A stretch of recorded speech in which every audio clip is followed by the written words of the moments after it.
Oke, oke kita bahas tentang pretest hari ini gitu ya.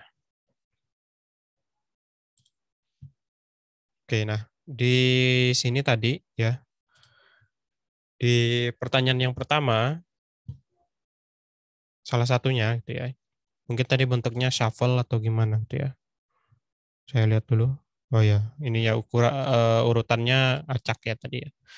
Oke, kita bahas dulu dari yang di tempat saya dulu ya. Jadi yang pertama, dari kode di bawah ini, output apa yang akan ditampilkan. Nah, kalau kita baca secara sekilas gitu ya, mungkin yang sudah belajar pemrograman seperti Java dan lain sebagainya, pasti tidak asing dengan yang namanya println gitu ya.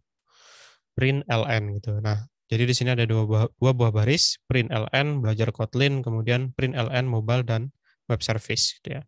Kemudian di sini pilihannya yang benar ya, jawabannya adalah yang B gitu ya. Taunya dari mana ya kita buktikan aja gitu ya. Nah, kita bisa masuk ke mungkin di mana bisa dicoba langsung di kotlinlang.org ya. Ini sifatnya kita tidak perlu install dulu si interpreternya atau si compilernya gitu ya. Tidak perlu kita install dulu si compilernya si Kotlin tadi. Nah, kita bisa langsung coba menjalankan di bagian sini ya, simplest version ya. Nanti masuk ke kotlinlang.org. Kemudian di sini ada yang namanya entry point ya. Jadi di sini ada fun, kemudian main. Fun main ini disebut dengan entry point. Entry point itu adalah nantinya dia ditugaskan atau bertugas sebagai yang pertama kali dicari atau dijalankan. Nanti dia yang harus ada itu adalah si function main ini gitu. Nah, berarti di sini kita definisikan aja tadi apa? Println, kemudian belajar Kotlin. Nah, kemudian println mobile dan web service gitu ya. Oke. Nah, di sini tinggal kita klik ya untuk menjalankan. Nah, jadi jawabannya yang benar apa? Ini ya, belajar Kotlin, kemudian mobile dan web service. Jadi jawabannya adalah B. Jadi kalau misalkan ada yang memilih A ini seharusnya kalau misalkan A itu kan dia satu baris gitu ya. Ini dia satu baris, belajar Kotlin, mobile, dan web service. Nah, berarti di sini bentuknya bukan seperti itu, tapi nanti seperti ini gitu ya. Ini kita kasih spasi gitu ya. Nah, belajar Kotlin, mobile, dan web service. Kalau nanti pilihannya yang C itu kan ada petik ya, ada quote-nya gitu. Nah, itu sebenarnya tinggal dimasukkan saja di sini.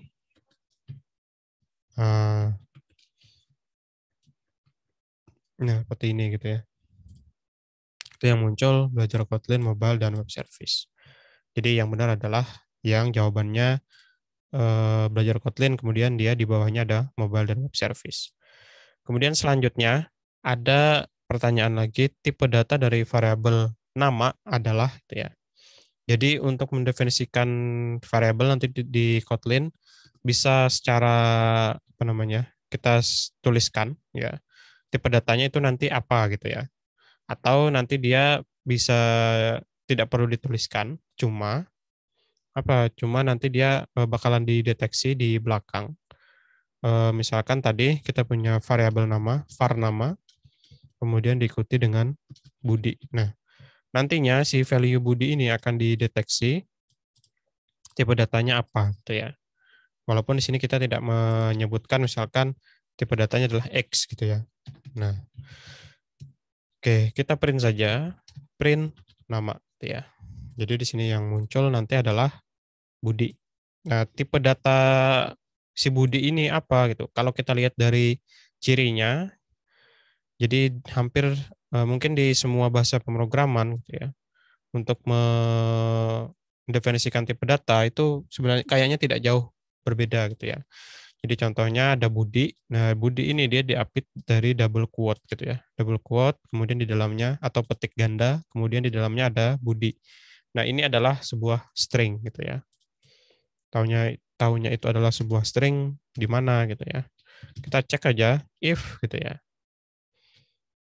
Nama is string. Nah, maka misalkan kita print tipe datanya adalah string.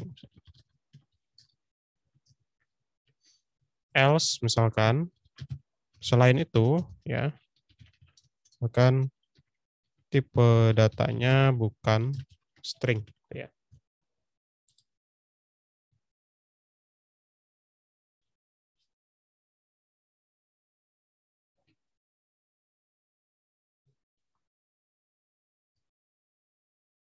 Oke.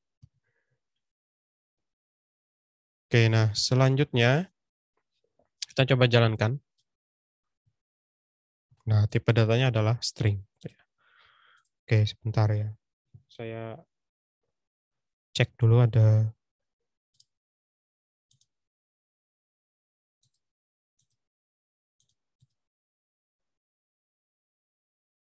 hmm,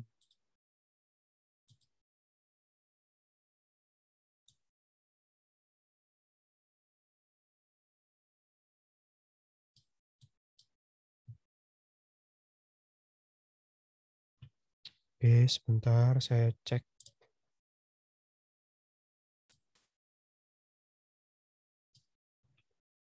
Oke.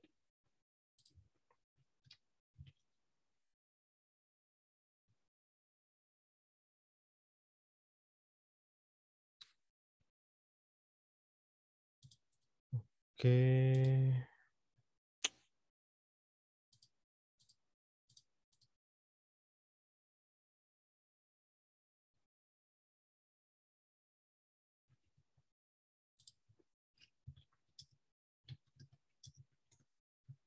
Oke.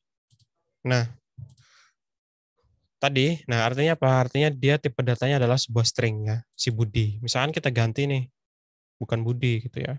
Misalkan 10. Yang muncul apa? Nah, di sini kita harus misalkan definisikan dulu ya. Any gitu ya.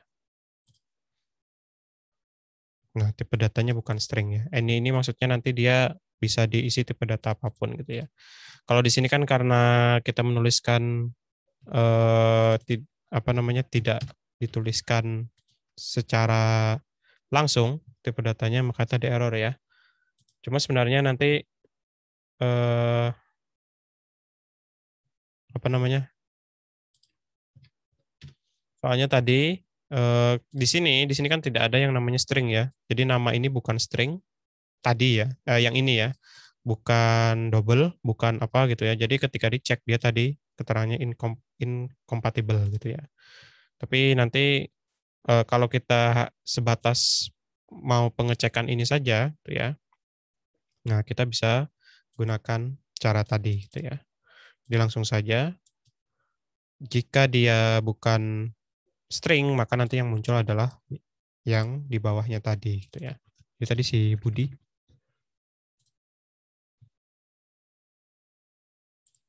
Nah, tipe datanya adalah string. Tahu kalau misalkan Kotlin number eh, data type, gitu ya.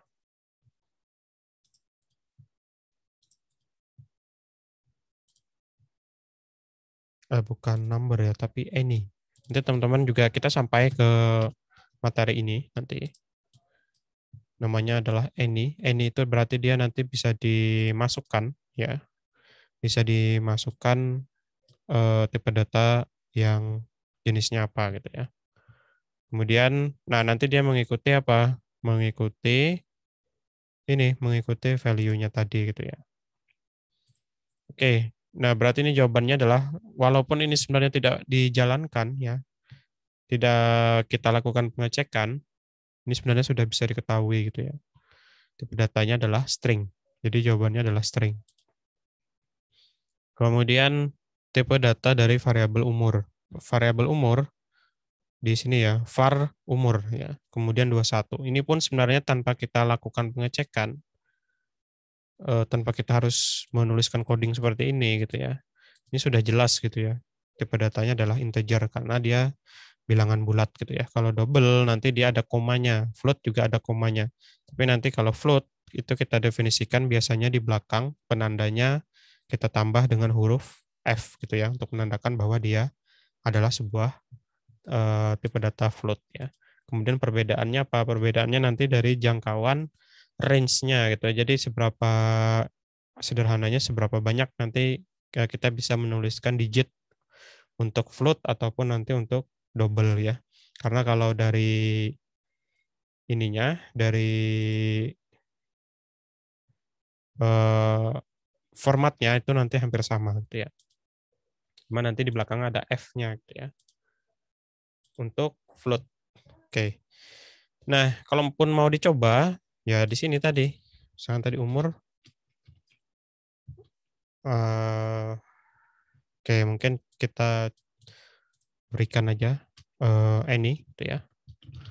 Any 21 atau kita ganti ya untuk pengecekannya. When gitu ya. Kita gunakan when umur is double, maka kita print tipe data double gitu ya. Dan is float, tipe data float. Kemudian is integer, tipe data integer. Kemudian else misalkan print tipe data tidak, tipe data bukan double, float atau integer gitu ya. Oke, kita coba jalankan. Nah, tipe datanya adalah integer gitu ya. Jadi kalau kita ganti misalkan di sini menjadi 21,2, ya tipe datanya adalah double ya. Atau tadi 21 dia bilangan bulat gitu ya, 1000 gitu.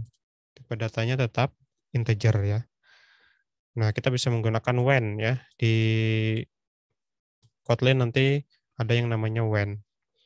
Kemudian di sini is double jika dia adalah gitu ya sebuah tipe data, bentuknya tipe datanya adalah double, maka kita print apa. Jika dia float maka kita print apa.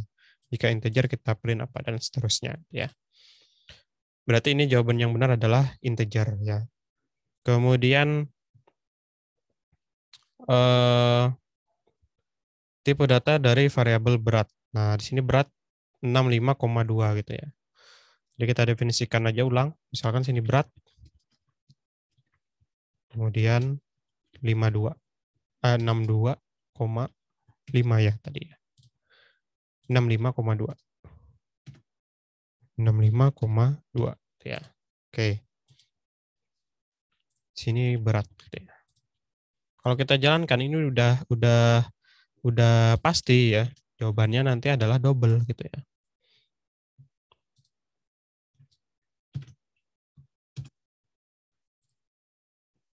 Nah, jawabannya adalah double ya. Kenapa? Tadi kalau integer dia tidak ada koma-komanya, intinya seperti itu. Kalau double bentuknya seperti ini ada komanya, float juga ada komanya, tapi biasanya float ditandai dengan F di belakang. Nah, untuk menandakan dia adalah bilangan float ya. Nah, contohnya di sini misalkan 65,2 F gitu ya. F-nya adalah float. Kalau kita jalankan, nah dia nanti dianggap sebagai tipe data float ya. Perbedaannya tadi nanti pada jangkauan berapa banyak nanti dia bisa dimasukkan gitu ya atau didefinisikan digit angkanya gitu ya. Salah satunya itu. Nah, itu nanti juga kita pelajari di selanjutnya gitu ya. Yang penting ini harus teman-teman mulai pelajari gitu ya. Karena nantinya mobile dan web service kan materinya kan terbagi menjadi dua gitu ya. Jadi kita harus betul-betul memahami nanti di mobile-nya. Ya, kemudian dari kita nanti pindah lagi ke web gitu ya. Jadi ada dua bahasa pemrograman nanti yang harus dikejar gitu ya. Jadi mulailah belajar basic Kotlin ini dulu gitu ya, sambil paralel gitu ya. Nah, selanjutnya apa? Ada yang namanya status gitu ya. Oke, var status kemudian sama dengan true. Oke, berarti tadi ini jawabannya adalah double ya. Yang berat ini jawabannya adalah double. Kemudian tadi ada status, status, kemudian dia true. Nah, kalau kita jalankan, sebenarnya kalau kita lihat dari sini, dari value-nya saja, kita sudah bisa menebak gitu ya. Ini adalah boolean gitu ya. Di mana tahunya boolean? Nah, boolean kan cuma ada dua gitu ya, true atau false ya. Kemudian dari cara penulisannya pun nanti harus diperhatikan ya. Jadi di sini menggunakan huruf kecil semua. Kalau misalnya kita definisikan huruf besar, true seperti ini, nah nanti dia bakalan apa? Bakalan tidak dikenali gitu ya. True ini maksudnya apa gitu ya. Nah, jadi dia gunakan saja nanti yang huruf kecil. Nah, atau misalkan menggunakan false ya, true dan false gitu ya. Nah, di sini keterangannya apa? Tipe data bukan double, float atau integer. Nah, berarti ya selain itu gitu ya.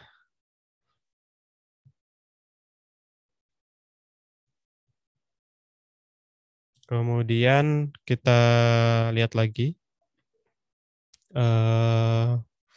atau bisa kita tambahkan is gitu ya, boolean. Nah, tipe data boolean, maka kita print tipe data boolean gitu ya. Nah, berarti nanti yang muncul adalah tipe datanya adalah boolean. Kita run. Nah, tipe data boolean. Jadi yang true dan false itu tipe datanya boolean. Jadi ini yang benar adalah boolean. Kemudian dari potongan kode berikut, output apa yang dihasilkan? Fun, main, kemudian var nama, kemudian kita berikan si nama itu, tipe datanya adalah string, kemudian value-nya adalah Budi. Kemudian di bawah kita lakukan override ya. Override-nya apa? Nama sama dengan null.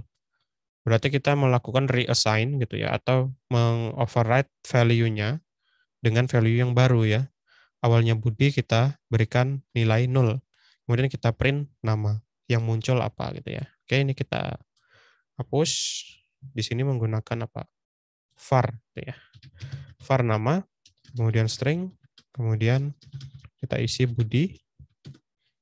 Kemudian nama kita reassign value-nya sama dengan 0. Kemudian kita print nama gitu ya. Nah, di sini muncul null cannot be a value of a non null type string. Artinya apa? Ini menandakan gitu ya. Kita sebenarnya tidak bisa mengassign nilai null gitu ya. Jadi awalnya dia nilainya Budi ya. Kemudian kita assign nilai baru dengan nama null. Nah, ini biasanya disebut dengan kalau di Kotlin itu ada yang namanya safety null ya, atau null pointer exception gitu ya. Atau kita lihat di sini, teman-teman juga bisa cek nanti di sini. Nah, di bagian null safety ya. Nah, di sini contohnya null pointer exception. Jadi tidak bisa diberikan nilai null di sini gitu ya. Kalau kita jalankan. Nah, di sini ya. Ini yang pertama. Kita tidak bisa mengassign nilai yang sudah ada sebelumnya dengan nilai nol gitu. Berarti yang muncul di sini apa? Error ya, bukan null. Bukan Budi, bukan juga nama gitu ya. Jadi ini kan print nama. Tapi yang muncul adalah error ya. Nah, jadi jawabannya adalah error karena dia tidak bisa di-assign gitu ya. Nah, itu nanti masuk ke null safety ya materinya, null pointer exception. Nah, selanjutnya yang atas sama yang bawah ini sebenarnya berbeda. Perbedaannya di mana? Nah, di sini ada tanda tanyanya ya di belakang string. Jadi di sini tadi, nah di sini ada tanda tanyanya gitu ya. Nah, if you need a variable that can be null, declare it ya nullable by adding tanda tanya gitu ya. Tanda tanya, kemudian apa?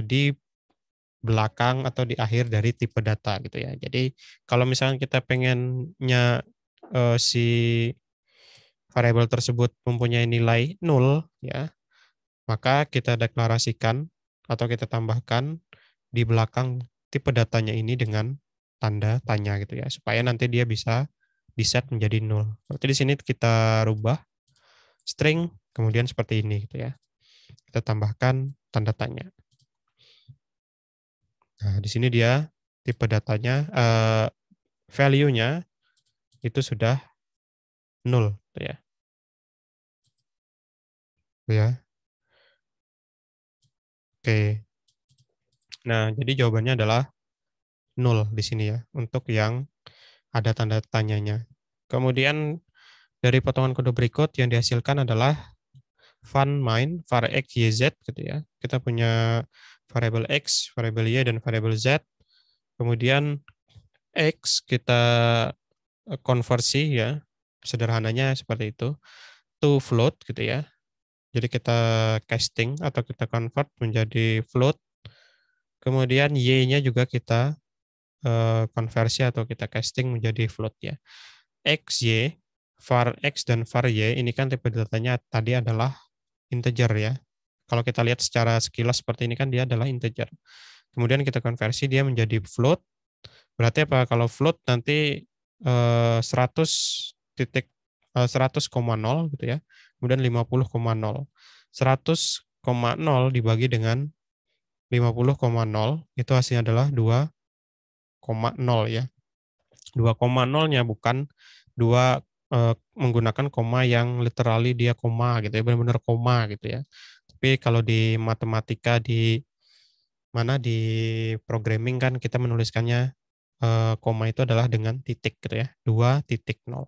Jadi kalau kita jalankan di sini, kita bikin var x y z ya, var x, kemudian tadi var y, kemudian tadi ada var z gitu ya. X sama dengan 100, Y sama dengan 50.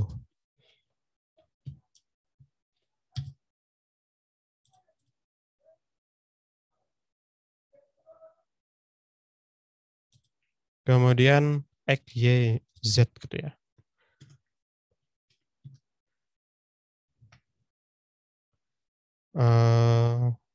Oke.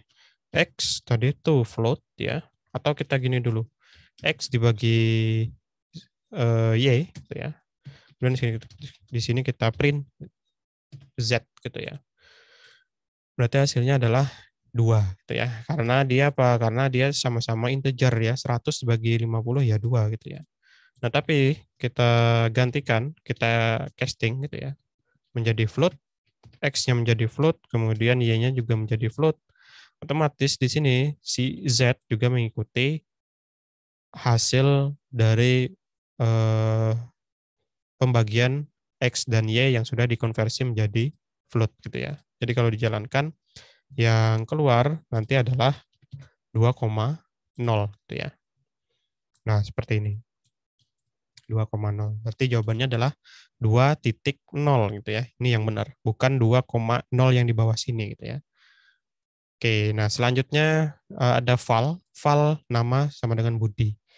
Oke, tadi ini pertanyaannya dia adalah immutable dan mutable gitu ya. Jadi langsung saja. Di sini juga ada alamat Jogja gitu ya.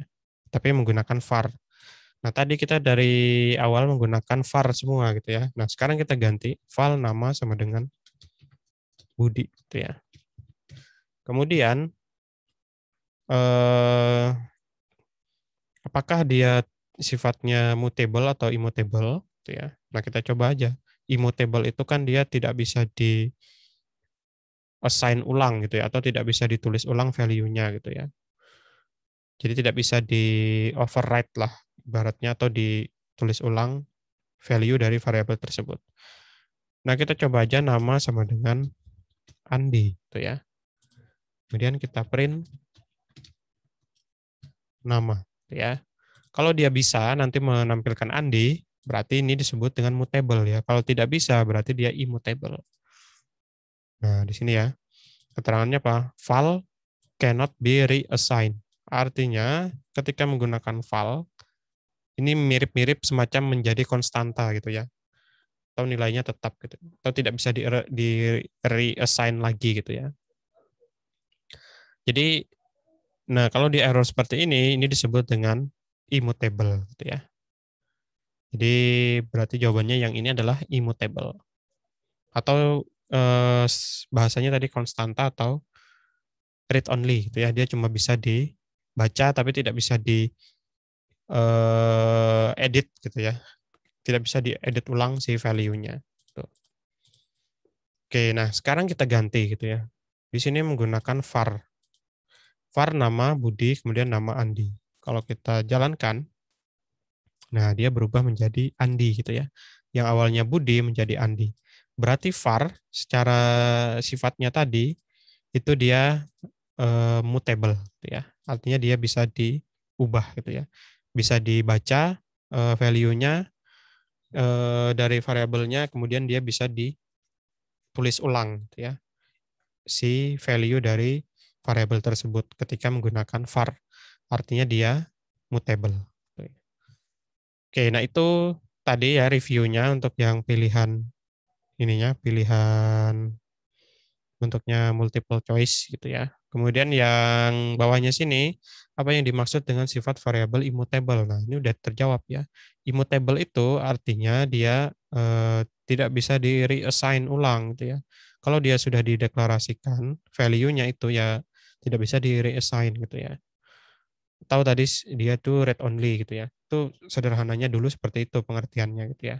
Mengenai nanti kelanjutannya, apakah bisa eh, apakah mungkin ada yang berpendapat immutable menggunakan val itu mungkin ya bisa aja nanti ditulis ulang gitu ya, tapi nanti caranya seperti apa gitu ya.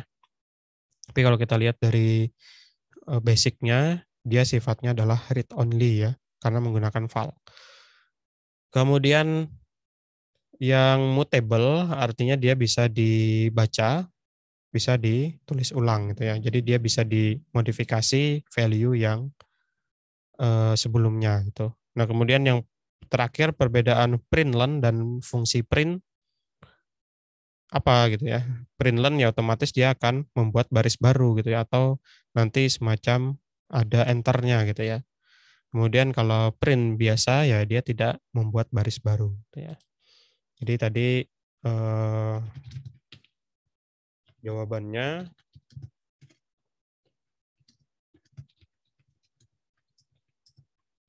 yang benar gitu ya. Sini sudah lumayan banyak gitu ya.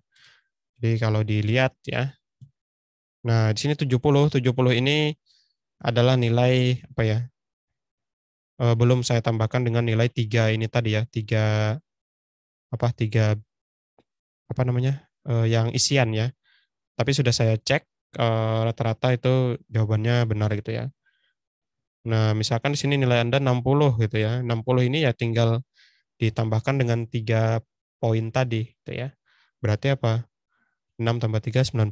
Berarti 90 gitu ya. Nah, bagi yang nilainya masih 15 gitu ya. Kalaupun misalkan Anda tambahkan dengan 3 poin 30 tadi yang isian berarti nilainya masih di 45 gitu ya. Jadi nanti eh ya mungkin hitungannya kalau dari 30 ya berarti kan nilainya harusnya 60 gitu ya. Ya inilah ya masih lumayan bagus lah gitu ya. Karena masih di rata-rata di apa dari 60 gitu ya. 60 sampai kalau 70 berarti ini nilainya sebenarnya 100 gitu ya. Jadi 60 sampai 100 ya.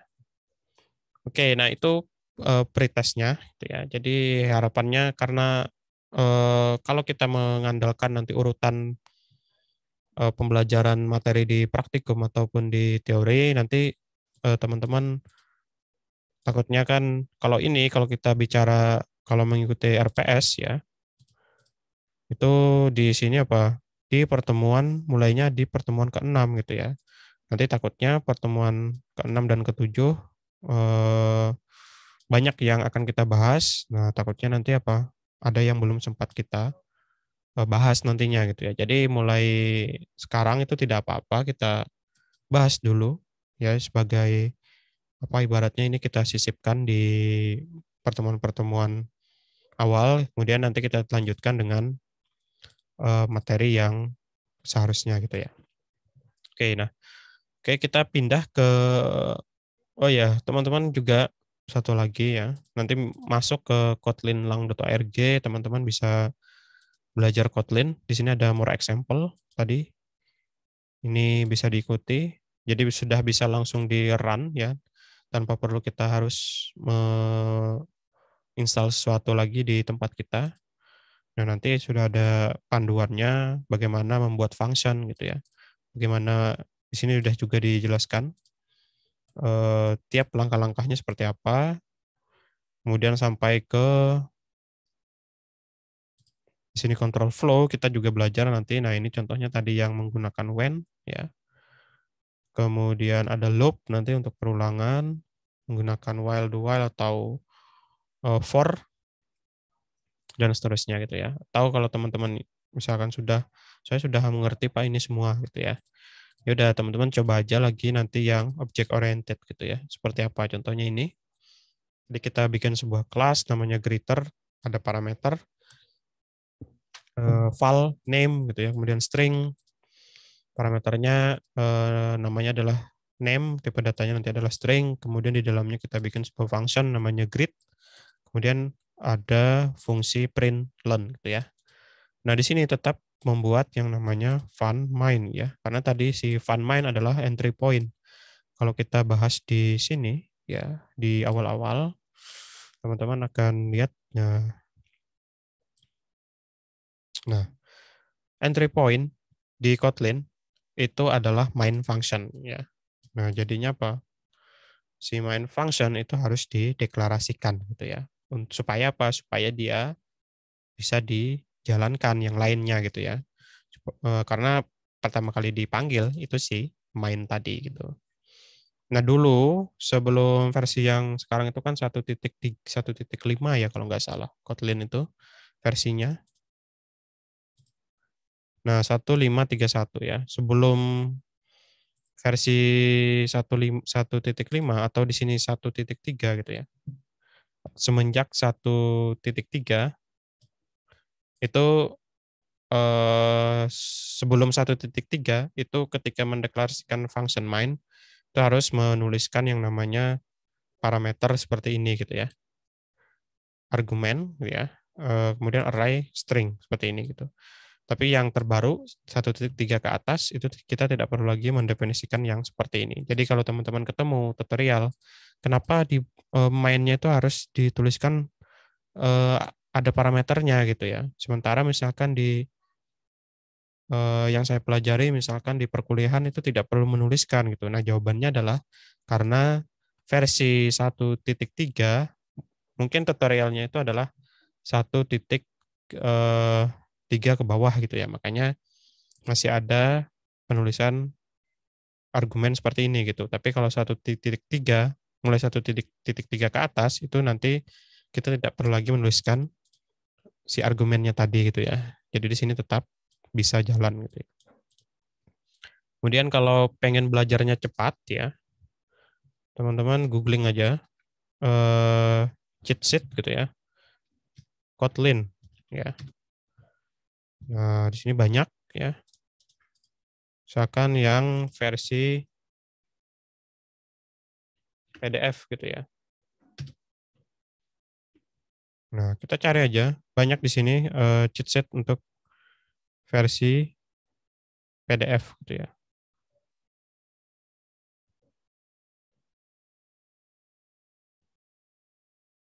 Oke, nah teman-teman bisa belajar contohnya ini atau yang tadi ini.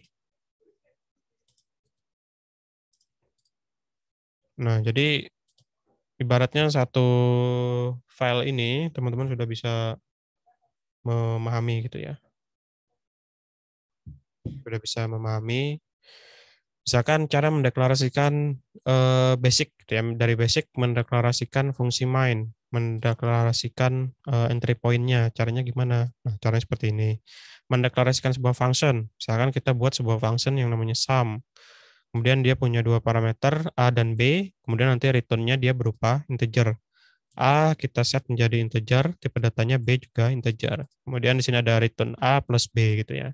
Jadinya nanti ketika kita panggil, kita print gitu ya. Print, kemudian sum, kemudian kita isi dengan nilai integer di sini, nanti return-nya juga integer ya. Nah, kemudian masih banyak, kalau ini bentuknya sudah object oriented gitu ya. Atau di sini, nah ini tadi seperti yang saya buat gitu ya, menggunakan when gitu ya. Nah, tapi di sini dia dideklarasikan menggunakan function gitu ya. Jadi dibuat dulu sebuah function, kemudian tipe datanya number ya nanti. Kemudian di sini dilakukan control expression gitu ya. Jadi di sini ada expressionnya ketika x ya. Ketika x ini nanti kan terserah nih nilainya berapa gitu ya. Ketika dia x, ketika dia 0 x-nya gitu ya, maka dia 0 gitu. Ketika range-nya antara 1 sampai 4 ya, X-nya, maka nanti keterangannya 4 atau 4 or less gitu ya. 5, 6, 7, nah multiple value juga sama. Jadi ini bisa mempermudah teman-teman mempelajari Kotlin supaya lebih ini ya, supaya lebih cepat gitu ya. Jadi masih banyak cheat sheet-nya ya. Nah, pastikan di ini aja sambil belajar sambil di apa namanya sambil difahami gitu ya cara mendeklarasikan sesuatu menggunakan di bahasa pemrograman Kotlin gitu ya.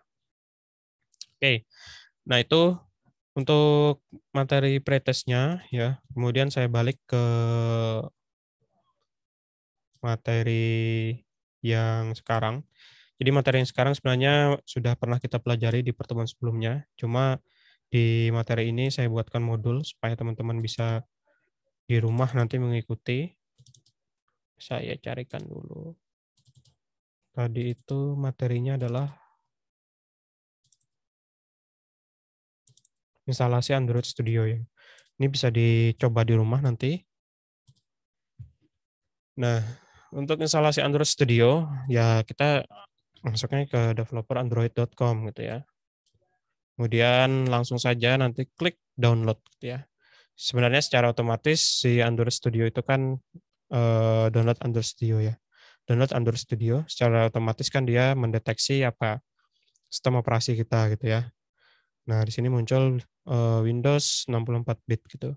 Kalau misalkan nanti ternyata mau mendownload yang versi yang lain, ya masuk saja ke download option ya. Dan pilih misalkan oh saya pakai Mac, Pak gitu. Atau saya mau mendownloadkan punya teman saya, Pak, dia pakai Linux gitu. Nah, nanti pilih yang Linux kemudian download gitu ya. Nah, kemudian ini ukurannya ya lumayan, ya 1 gigaan lah. Kemudian di sini ada karakter acak. Nah, di sini mungkin ada yang sudah tahu, ada yang belum gitu ya. Kalau yang sudah pernah belajar namanya kriptografi ya, di sana itu kan ada yang namanya hash ya. Hash itu contohnya,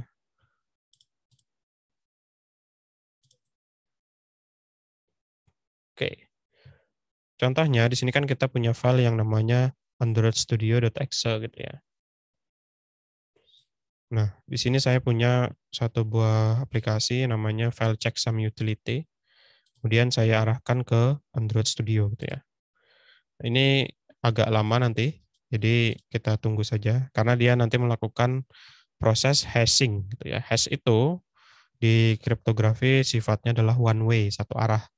Jadi dia misalkan nih saya punya karakter atau lebih mudahnya kita punya password gitu ya. Anda login ke SIA gitu ya.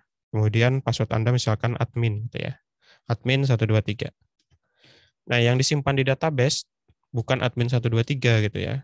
Di database-nya SIA itu bukan 123, admin 123 gitu. Bukan berupa plain text seperti ini, tapi dia dikonversi gitu ya, atau di hash atau di konversikan menjadi karakter acak gitu ya. Karakter acaknya itu biasanya kebanyakan orang menggunakan yang namanya hash. Hash dia itu one way gitu ya. One way itu satu arah. Jadi admin 123 akan dikonversi menjadi karakter acak. Anggaplah misalkan karakter acaknya ini gitu ya. Nah, supaya dia bisa dikonversi menjadi karakter ini, dia harus menggunakan algoritma tertentu. Misalkan mungkin yang sudah belajar pemrograman web ya, ada yang namanya MD5 gitu ya. MD5 kan biasanya dipakai di salah satunya kalau dulu ya, dulu itu dipakai untuk eh, password gitu ya. Jadi dia admin 123 akan dikonversi menjadi hash MD5 gitu ya. Misalkan MD5-nya adalah ini gitu ya. Atau ada lagi nanti SHA-1 gitu ya. SHA 256, SHA 512 gitu ya. Perbedaannya apa? Nanti perbedaannya pertama dari algoritmanya, kemudian kalau dari SHA 1256, 1256512 itu nanti apa? Salah satunya perbedaannya nanti dari panjang karakternya gitu ya. Nah, ini kita tunggu. Ini dia melakukan proses checksum, walaupun di sini keterangannya not responding ya. Tapi ini dia melakukan proses checksum karena filenya kan lumayan gede gitu ya. Jadi kita tunggu saja. Nah, ini udah selesai. Nah, di sini ya, saya copy lagi. Kemudian tadi di sini. Nah, ini adalah file checksumnya, karakter checksumnya gitu ya. Kemudian saya lakukan pengecekan menggunakan tools ini gitu ya. Teman-teman bisa cari banyak toolsnya di internet. Nah, di sini ada SH1, MD5, 256, 512 gitu ya. Nah, di sini yang 256 ya, itu kan yang digunakan di sini gitu ya. Jadi dia checksumnya menggunakan SHA 256. Jadi kalau kita bandingkan di sini, nah kira-kira sama atau tidak?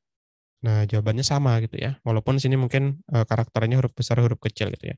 Tapi secara ininya sama gitu. Artinya apa? Artinya file yang saya download ya, Android Studio yang saya download itu sama dengan file yang ada di sini gitu ya.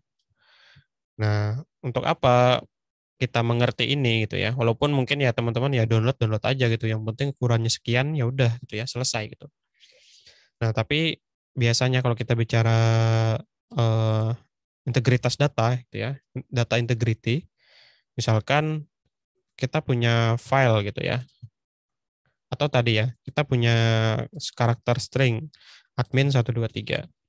Kemudian admin 123 ini di hash menjadi ini gitu ya. Nah, kemudian eh, ada yang memodifikasi file tersebut gitu ya. Walaupun misalkan dia cuma menambahkan admin 123 spasi misalkan ya di belakangnya. Ketika ada karakter spasi di sini otomatis apa? Integritas atau data integrity-nya kan sudah berubah gitu ya. Ketika dia berubah otomatis apa? Hash-nya juga nanti ikutan berubah ya. Bisa jadi di sini nanti bukan seperti ini lagi. Bisa jadi karakternya misalkan anggaplah berubah di belakangnya gitu ya, menjadi seperti ini. Nah, kalau dia berubah otomatis filenya kan sudah dimodifikasi gitu ya. Makanya contohnya kayak saya sudah download ini Android Studio, saya sudah download file X gitu ya. Pas diinstal kok korup gitu ya. Filenya nggak bisa diinstal gitu. Dilihat misalkan ukurannya sama, tapi ternyata diinstal nggak bisa gitu ya. Nah, bisa jadi itu ada sesuatu yang berubah di sana gitu ya, di data integrity-nya gitu ya. Atau bisa jadi ya memang dia selain ini ya, selain kompatibilitas hardware kita, bisa jadi ya itu contohnya misalkan kayak virus gitu ya. Virus misalkan memodifikasi sebuah file gitu ya.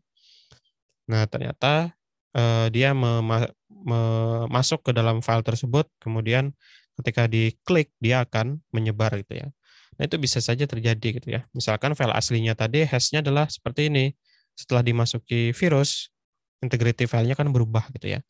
Atau misalkan contoh lain ya, kita di bidang misalkan ada file Excel, di dalamnya misalkan ada list gaji gitu ya.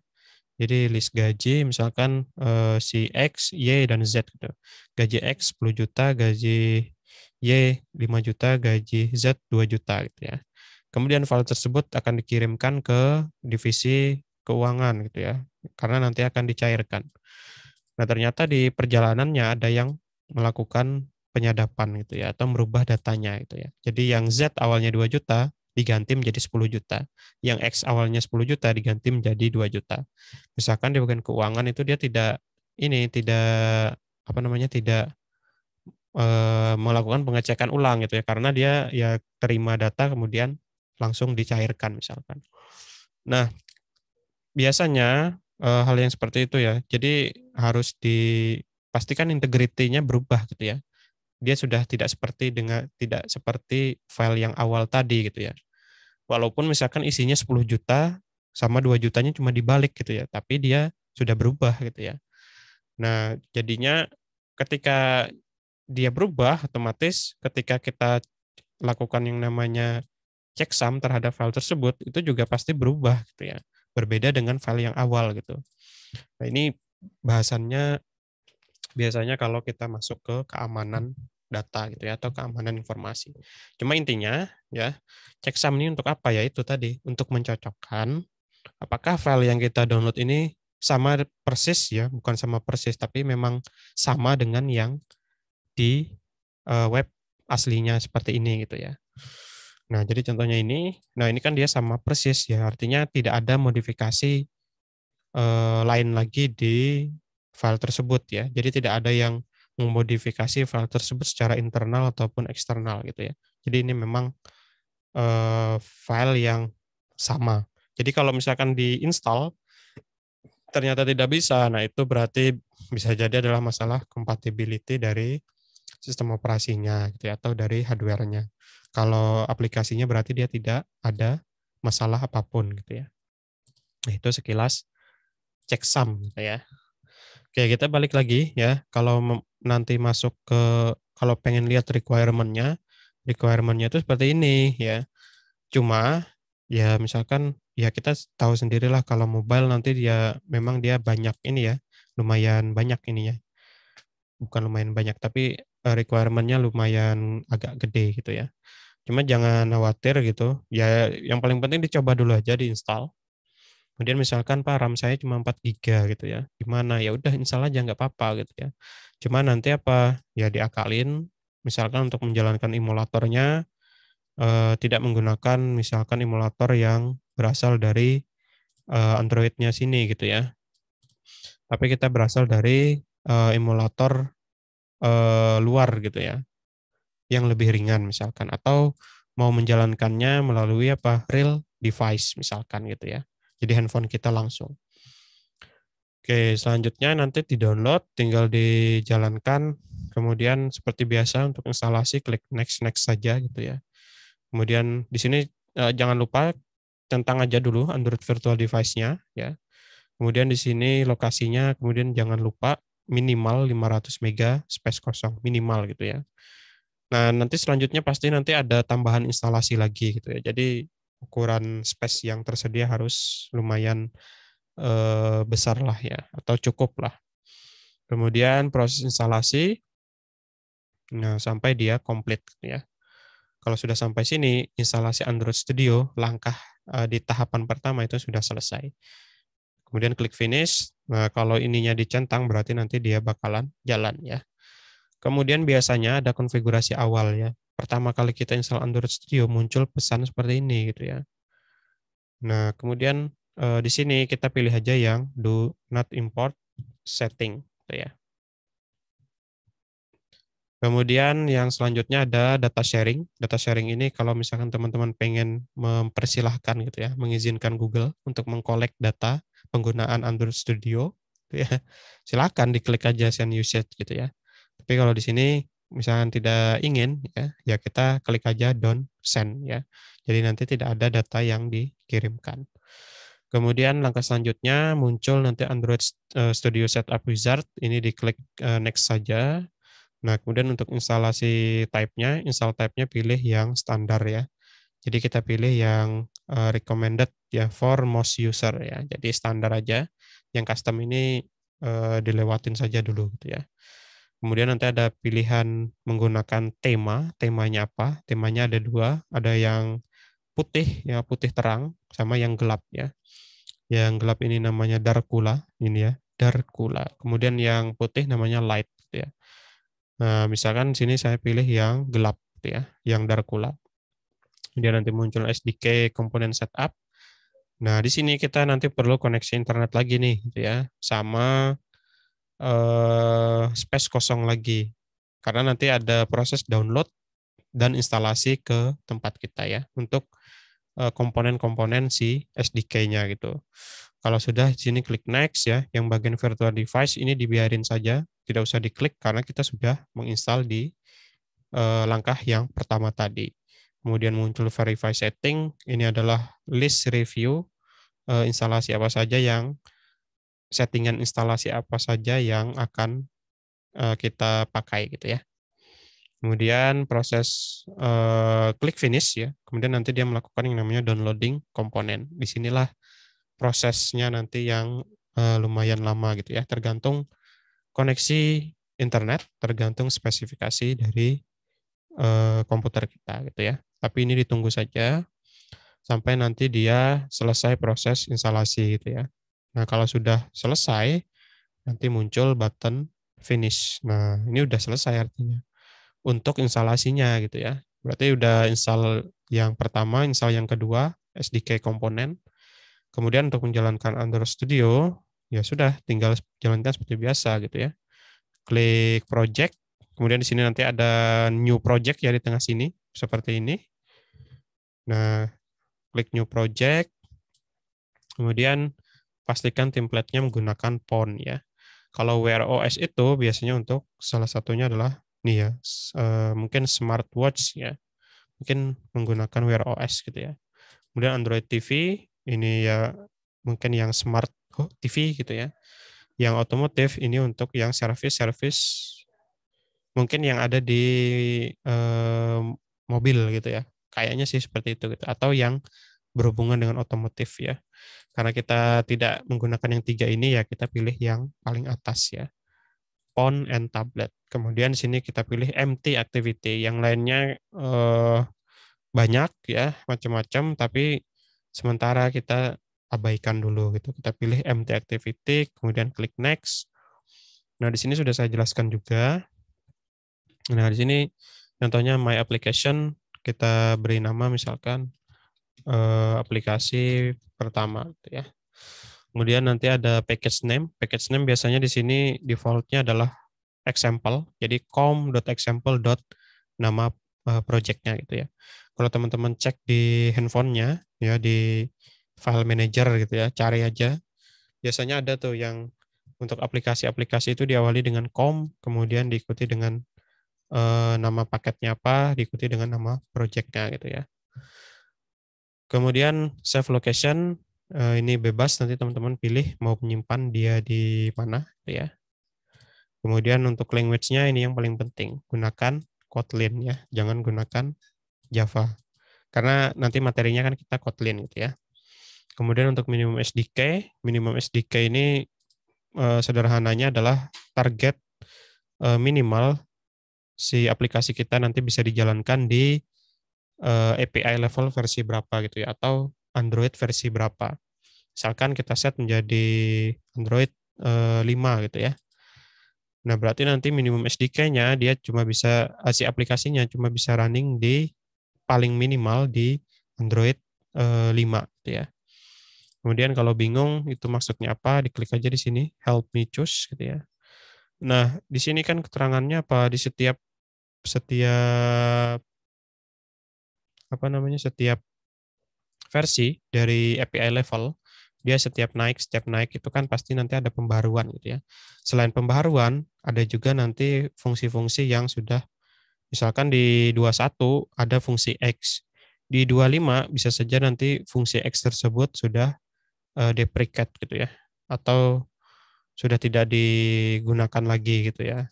Nah, makanya tadi kan kalau tantangannya di Android itu ya salah satunya adalah masalah compatibility gitu ya. Jadi kalau kita lihat di sini challenge gitu ya. Compatibility. Jadi run well on older platform version ya. Nah, masalah masalah apa challenge-nya ada di sini. Selain performa, ya. Kemudian security, codingannya apakah safe gitu ya, aman buat si user ya, datanya aman atau tidak gitu ya. Kemudian masalah compatibility, apakah dia bisa jalan dengan baik jadi versi yang lebih tua gitu ya, maksudnya yang lebih lama gitu ya. Nah, misalkan kita pilih 21, oke gitu ya. Sudah, berarti nanti ketika kita menjalankan emulatornya itu harus di atas 21 gitu ya, atau 21 atau di atasnya gitu. Jangan di bawahnya, misalkan di 19 gitu ya. Nah, di 19 nanti kan dia sudah tidak bisa menjalankan gitu karena minimum SDK-nya aja kita set menjadi 21 gitu ya. Nah, kalau sudah klik finish gitu ya. Ini udah selesai gitu ya untuk membuat project pertama gitu ya. Jadi di modulnya pun sementara saya cukupkan sampai situ dulu gitu ya.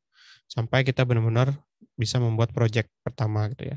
Selanjutnya nanti di pertemuan selanjutnya akan kita bahas mengenai konfigurasi virtual device atau nanti emulator. Kita coba modulnya masih saya buatkan ya, supaya nanti bisa dites ataupun dijalankan menggunakan 3 cara gitu ya. Pertama menggunakan virtual device yang ada di sini. Nah, jadi di sini ada AVD Manager, Android Virtual Device Manager, atau dari tools ya. Tools, kemudian nanti AVD Manager. Nah, di sini nanti bisa kita create virtual device ya. Nah, kita pilih misalkan nanti Pixel 4 gitu ya. Di sini sudah ada ukuran screen-nya, ukuran layarnya ya, kemudian ada resolusinya, kemudian ada density. Density itu kalau nggak salah kerapatan pixelnya gitu ya. Kemudian klik next. Nah, nanti dia di sini muncul yang disediakan untuk si Pixel 4 tadi, rekomendasinya bisa diinstal sistem operasinya apa aja gitu ya. Misalkan kita ganti nih, jangan Pixel 4, tapi Pixel 5 nih ya. Next. Nah, si Pixel 5 ternyata juga lebih banyak lagi nih, sampai ke API level 22 gitu ya. Kalau yang Pixel 4 saja, itu cuma sampai 24 gitu ya, API levelnya. Berarti cuma sampai Nougat. Nah, kalau misalkan baru pertama kali, biasanya di virtual device-nya ini kosong, tidak ada apa-apa gitu ya. Dan kita harus create virtual device, kita pilih tadi misalkan saya mau Nexus gitu ya, Nexus 6. Next, nah di Nexus 6 ternyata didukung banyak ini ya, API level ya. Jadi kita bisa install dari Lollipop sampai Android yang versi terbaru, versi R ini gitu ya. Nah, kalau dia misalkan sudah terinstall salah satu image-nya, sistem operasinya, misalkan di sini ada Nougat ya, Nougat 25 gitu ya. Di sini kan si Nougat ini kan tidak ada sebelah kanannya tulisan download ya. Artinya apa? Artinya si Nougat ini sebenarnya sudah kita download sebelumnya gitu ya, atau kita udah punya yang namanya Nougat. Misalkan kita ingin pasang yang R, ya udah berarti di sini harus diklik download dulu. Nah, di sini nanti perlu yang namanya koneksi internet lagi gitu ya. Jadi ya memang seperti itu gitu ya. Kalau sudah, ya nanti di akhir kita bisa rename, kita bisa memberikan nama gitu ya. Nah, seperti ini nanti di akhir, misalkan ingin kita ganti Nexus 4 jadi apa gitu ya. Supaya lebih mudah diidentifikasi ketika ingin dijalankan. Nah, untuk menjalankannya berarti tinggal di run. Run-nya dari mana? Dari sini gitu ya. Paling sederhana ya dari sini. Kemudian sebelumnya dipilih dulu mau yang mana device-nya. Karena sebelumnya saya install pasang ada 3 gitu ya, 25, 29, 30. Misalkan saya jalankan di 25 ya udah. Kita pilih 25, kemudian kita run. Ini cara yang pertama. Kemudian cara yang kedua itu menggunakan emulator Android yang di-download dari internet gitu ya. Ada yang namanya BlueStack gitu ya. Ada yang namanya Nox gitu ya. Ada yang namanya Memo kemarin gitu ya. LD Player gitu ya. Dan lain sebagainya lah ini. Nah, nanti ada triknya lagi untuk menghubungkan antara si emulator ini dengan si Android Studio. Nah, itu minggu depan nanti saya buatkan modulnya bagaimana sih caranya menghubungkan gitu ya. Sehingga nanti teman-teman punya banyak opsi ketika terkait masalah requirement di ininya gitu ya, requirement di mana eh, komputernya atau di laptopnya gitu. Nah, yang ketiga itu nanti menggunakan real device ya. Real device nanti konfigurasinya tidak jauh berbeda dengan konfigurasi emulator yang ada di sini gitu ya. Nah, jadi misalkan kita menggunakan Memu gitu ya. Nah, ini biasanya yang mainan game gitu ya. Biasanya kan dia main di desktop tuh, di komputer. Nah, dia contohnya dia bisa menggunakan yang namanya Android emulator ini gitu ya. Tinggal nanti dicari yang paling ringan yang mana gitu ya, supaya tidak membebani ini kita, memori kita. Nah, ini tadi ya. Terakhir nanti ada settingan apa? eh, Developer option itu sama aja dengan settingan di real device ya. Jadi untuk mengaktifkan supaya dia bisa terhubung dengan Android Studio, kita harus apa nanti kita harus melakukan setting di developer option-nya gitu ya. Jadi ada yang namanya USB debugging. Nah, USB debugging itu harus aktif nanti ya, supaya bisa jalan gitu ya si virtual device-nya gitu ya. Ini kalau misalkan kemarin mungkin sudah saya tunjukkan gitu ya. Kalau misalkan handphone saya misalkan saya colokkan langsung ke USB, itu nanti dia sudah langsung dikenali di sini gitu ya. Karena sebelumnya saya sudah mengaktifkan yang namanya USB debugging ya. Jadi dia langsung terkoneksi gitu. Nah, itu ini ya review untuk perkuliahan dari pretest tadi ya sampai materinya tentang instalasi Android. Nah, kemudian teman-teman di mana e-learning itu di sini saya buatkan tugas ya. Tugasnya ini masih mudah gitu ya supaya teman-teman bisa mengingat ya ataupun supaya bisa memahami langkah-langkahnya. Jadi teman-teman nanti silahkan diinstal di perangkat masing-masing Android Studio-nya. Kemudian buatlah report. Report ini sebenarnya isinya ya seperti yang di modul ini gitu ya. Kalau nanti teman-teman ternyata berbeda dengan modul, ya dituliskan saja gitu ya. Karena mungkin nanti ada konfigurasi-konfigurasi tambahan yang mungkin teman-teman tambahkan sendiri gitu ya. Intinya di tugasnya ini harapannya teman-teman bisa mengerti dulu langkah-langkah step by step eh, instalasi Android Studio, instalasi SDK ya, SDK komponen tadi, kemudian sampai ke bagaimana membuat project gitu ya. Karena kalau S1 kan ya kita bukan hanya nanti ngerti coding aja gitu ya, tapi juga bisa menganalisis, bisa memahami apa yang kita kerjakan gitu ya. Jadi dibuat aja nanti reportnya. Reportnya itu saya cek dulu di e-learningnya ya.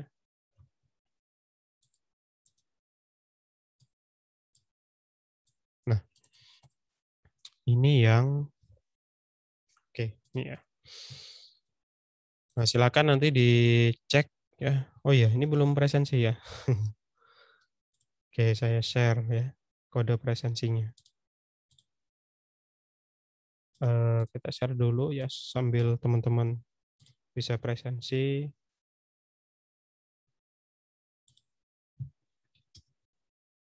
Web service. Oke. Nah, silakan teman-teman dicoba presensi ya. Di grup sudah saya pastekan ininya, kodenya ya. Oke. Sambil saya menjelaskan tugasnya nanti eh, deadline-nya ya. Di sini saya buat 14 Oktober ya. 14 Oktober itu berarti berapa hari ya? 1, 2, 3, 4, 5 lima hari cukuplah untuk instalasi, membuat report instalasi saja gitu ya. Karena kita kan belum masuk ke penugasan yang lebih lanjut gitu ya. Jadi nanti 14 Oktober jam atau pukul 11.55 gitu ya. Dipastikan jangan sampai terlewat gitu ya. Karena nanti kalau sudah terlewat, ya otomatis nanti kalau yang belum ngumpulin nilainya jadi ataupun tugasnya jadi kosong gitu ya. Jadi diusahakan tepat waktu gitu ya untuk mengumpulkan tugasnya. Kemudian formatnya itu NIM atau NPM diikuti tugas ya, nim underscore tugas underscore 1 underscore MWS. MWS itu adalah mobile dan web service gitu ya. Kemudian filenya ekstensinya adalah PDF. Jadi kalau bukan PDF nanti teman-teman tidak bisa tidak bisa tidak bisa upload ya. Kalau nggak salah di sini sudah saya setting tujuannya ya, nantinya harapannya ya ini file yang dikirimkan benar gitu ya. Jadi nanti dia cuma boleh menerima file yang ekstensinya .pdf. Nah, itu materi kali ini. Yang belum presensi dulu ya. Silakan. Kemudian minggu depan kita bahas tentang tadi ya, tentang koneksi ke emulator. Kemudian nanti kita lanjutkan dengan belajar layouting gitu ya, ataupun nanti desain user interface-nya itu seperti apa gitu ya. Sambil kita juga memahami ya si bahasa pemrograman Kotlin gitu ya. Jadi nanti materinya biar lebih dinamis gitu ya. Biar nanti kalau sudah selesai ke pertemuan 7 gitu ya, atau ke setelah UTS, kita bisa lebih banyak fokus di cara mendevelop si REST API servernya menggunakan CodeIgniter ya. Kemudian nanti cara menghubungkannya menggunakan retrofit. Kemudian nanti juga kita belajar request data atau request method yang ada di REST API gitu ya. Oke, jadi itu materi saya kali ini. Jangan lupa tadi tugasnya. Kemudian pretestnya. Mungkin pretestnya nanti akan saya nilai, maksudnya akan saya kirimkan gitu ya. Hasilnya seperti apa. Tapi nanti saya nilai dulu ya. Oke, itu saja mungkin dari saya ya. Kalau ada yang mau ditanyakan silakan. Atau Pak, saya sudah install gitu ya, Android Studio-nya, terus gimana? Nah, ya berarti teman-teman harus ini aja, diinstal ulang aja gitu ya. Jadi ini aja. Ya gimana caranya supaya reportnya ada gitu ya. Jadi step by step-nya teman-teman ada di laporannya nanti ya, instalasinya gitu ya. Oke, ada Pak, yang mau presensinya di mana, Pak? di grup ya? Sudah saya buka ya. Sudah saya kirim ya kodenya ya. Sudah join grup. Sudah, Pak. Nah, itu ada. Oke, sampai saya cek ya. Ini sudah masuk atau tidak gitu ya.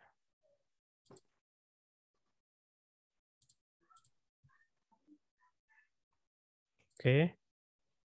Sebentar di rekapnya ya, saya cek dulu.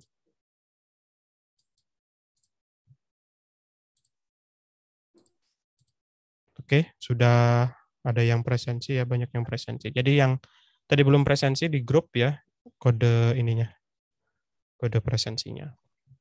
Oke, itu dulu dari saya. Kalau misalkan tidak ada pertanyaan lagi, saya cukupkan dulu. Jangan lupa tugasnya nanti dikerjakan, dan sampai bolong ya tugasnya. Itu ya. Oke, sekian, terima kasih. Assalamualaikum warahmatullahi wabarakatuh. Waalaikumsalam Waalaikumsalam warahmatullahi warahmatullahi wabarakatuh, Pak. Terima Terima kasih, kasih. Pak. Oke, sama-sama. Terima kasih, Pak. Terima kasih, Pak.